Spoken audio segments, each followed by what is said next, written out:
Tadi Pak Retno sudah menjelaskan sebenarnya panjang lebar. Memang kalau saya perhatikan di situ juga ada beberapa hal yang mungkin juga harus dikurangi, seperti tadi ada samping itu ada souvenir. Sebenarnya souvenir itu untuk apa? Kalau misalkan setiap itu nggak dimungkinkan untuk dibelanjakan, ya tidak dibelanjakan itu. Kemudian juga kami menyebut juga ada BOSP. BOSP tadi kan ada 17M ya Pak ya. Dan kemudian itu BOSP itu kan dari pusat langsung atau dimasukkan di situ, soalnya kan hanya ditulis saja gitu kan, dicatat saja ya.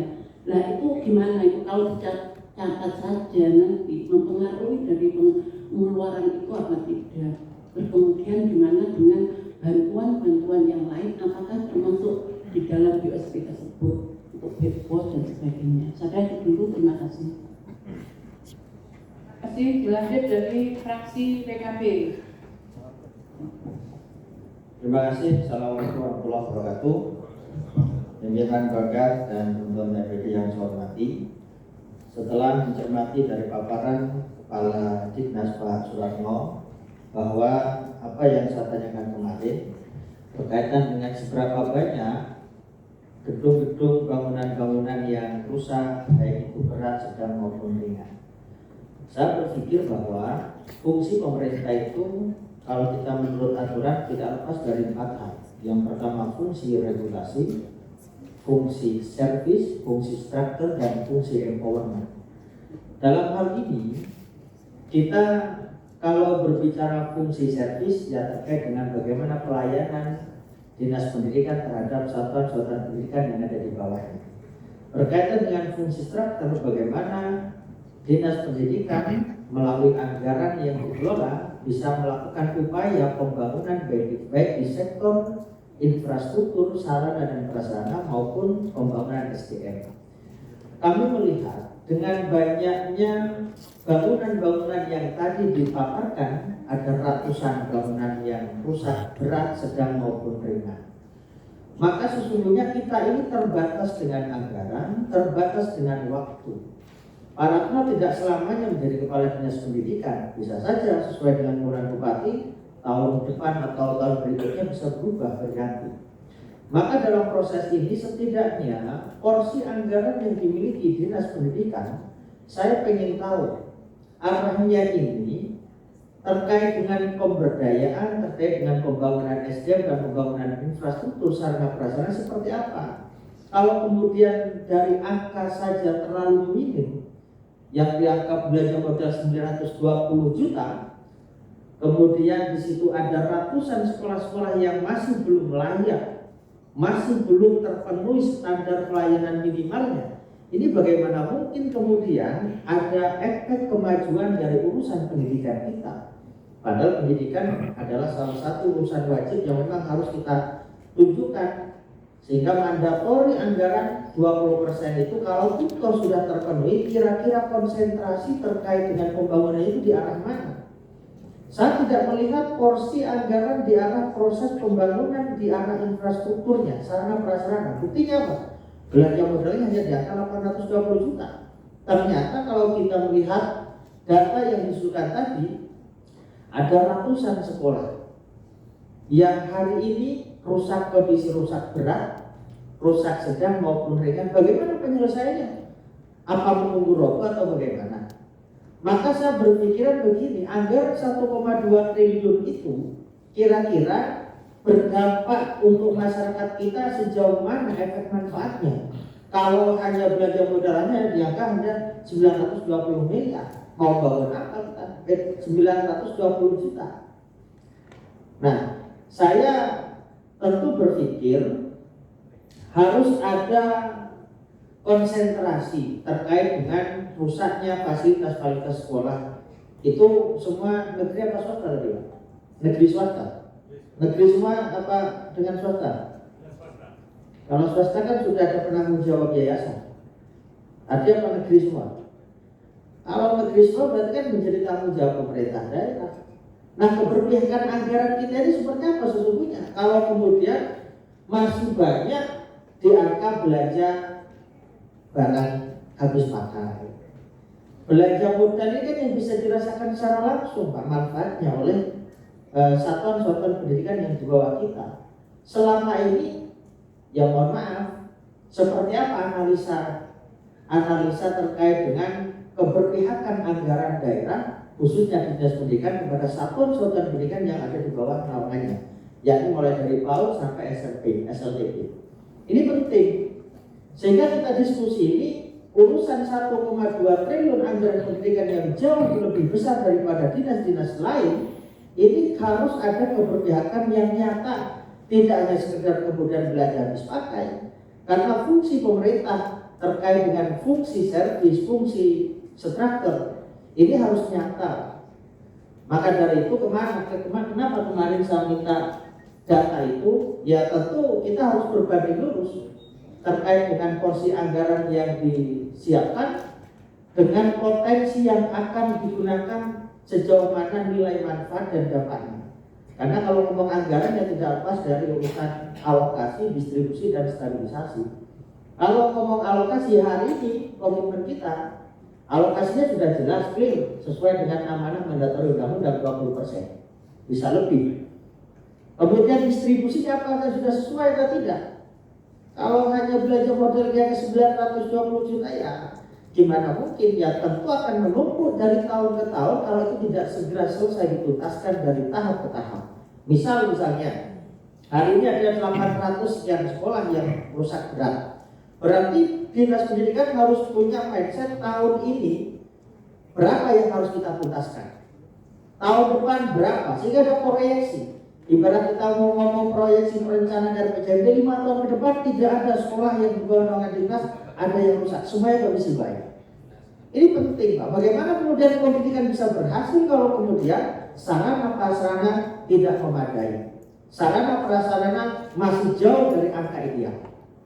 Oleh karena itu saya berharap dalam forum ini teman-teman di Bandar dan TAPD bisa berpikir secara serius terkait dengan pendidikan ini. Kalau porsinya sudah melebihi dari mandatori, kira-kira arah pembangunannya seperti apa?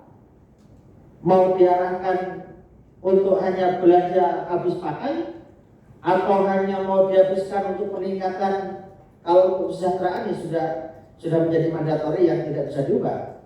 Tapi setidaknya saya berpikiran ya bagaimana data yang tadi sekolah-sekolah rusak itu bisa terselesaikan dari tahun ke tahun.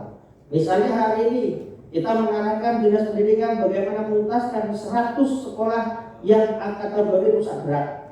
Tahun kedua nanti di 2027 kita selesaikan 100 yang kedua sampai selesai. Karena ini kita terbatas dengan anggaran, terbatas dengan waktu. Maka ada proyeksi-proyeksi yang secara tahun demi tahun ada progres yang lebih baik, ada positif, peningkatan yang lebih positif. Oleh karena itu, pimpinan, saya berharap konsentrasi anggaran yang 1,2 triliun itu mau diarahkan kemana. Kalau urusan belanja pegawai tentu harus mengacu pada aturan keuangan pegawaian. Agresnya harus diangkat 2,5% maksimal. Nah itu kan perlu bisa dibahas. Sehingga tidak melulu urusan-urusan yang sifatnya ya kita disuguhkan data di angka begitu, apakah ini prestasi atau kemunduran. Selama ini sepertinya kalau sampai angkanya sampai ratusan di atas 500 tadi Pak. Maka saya berharap kalau kita mau tuntaskan, ayo kita bersama-sama konsentrasi urusan itu. Karena yang paling pokok bagaimana urusan sarana prasarana terpenuhi. Saya seringkali melihat sekolah yang kadang tidak ada toilet, jadi sekolah negeri ya, yang itu menjadi domain pemerintah. Kadang kita ini kalah dengan sekolah-sekolah swasta. Mohon maaf, ada beberapa sekolah-sekolah SD yang tutup, bahkan juga banyak yang di-merger.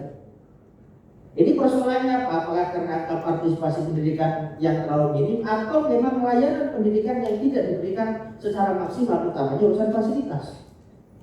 Oleh karena itu, saya berharap di Bandar ini adalah forumnya untuk kita keberpihakan anggaran terkait dengan kepentingan-kepentingan yang memang dibutuhkan di satuan-satuan pendidikan yang paling dasar. Saya rasa itu pimpinan, sehingga harapan saya mudah-mudahan dari angka-angka tadi bisa kita minimalisir, kita prospek dari tahun ke tahun, dan itu real angkanya. Ya kalau 920 juta buat apa? Apalagi kemarin saya lihat hanya 1-2 yang dibangun. Karena belanja modal ini kan kepentingannya langsung untuk kepentingan masyarakat kita. Saya rasa itu, terima kasih. Assalamualaikum warahmatullahi wabarakatuh. Assalamualaikum warahmatullahi wabarakatuh. Terima kasih Gus Markus. Jadi tadi yang saya dengar ada sekolah yang rusak 695. Terus itu berat ya? Berat ya Pak Bupati? Berat. Cek lagi dulu gimana ya. Jadi kemarin yang dapat revitalisasi dari APBN ingat saya PAUD 90, SMP 13, SD saya lupa. Saya hanya ingat kemarin yang pertama dan yang terakhir, biasanya nyantolnya gitu. Artinya dari APBN ada sekitar 100-an. 103 berarti. 103 sampai SD enggak tahu. SD 13 atau berapa? 307. Kalau 695 dikurangi 307 berarti ada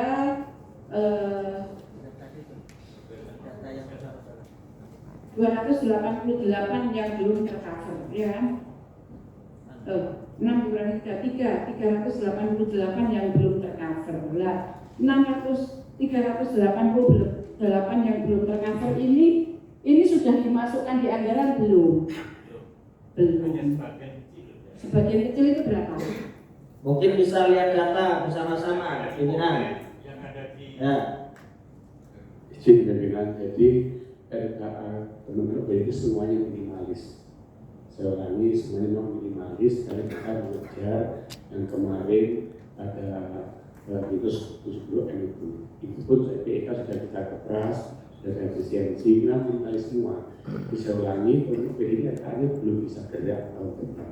Hanya diam, mengerjakan rutinitas, kantor buka, teman-teman bisa rapat, tapi tidak bisa kemana-mana, tidak bisa mencapai target kinerja. Itu tahun depan jadi seperti itu. Itu kami sampaikan, terima kasih. Mohon izin Pak Yayan. Jadi kalau ngomong anggaran pendidikan terkait dengan efisiensi kan kemarin sudah dibahas. Ternyata anggarannya ya tidak jauh beda dengan tahun sebelumnya.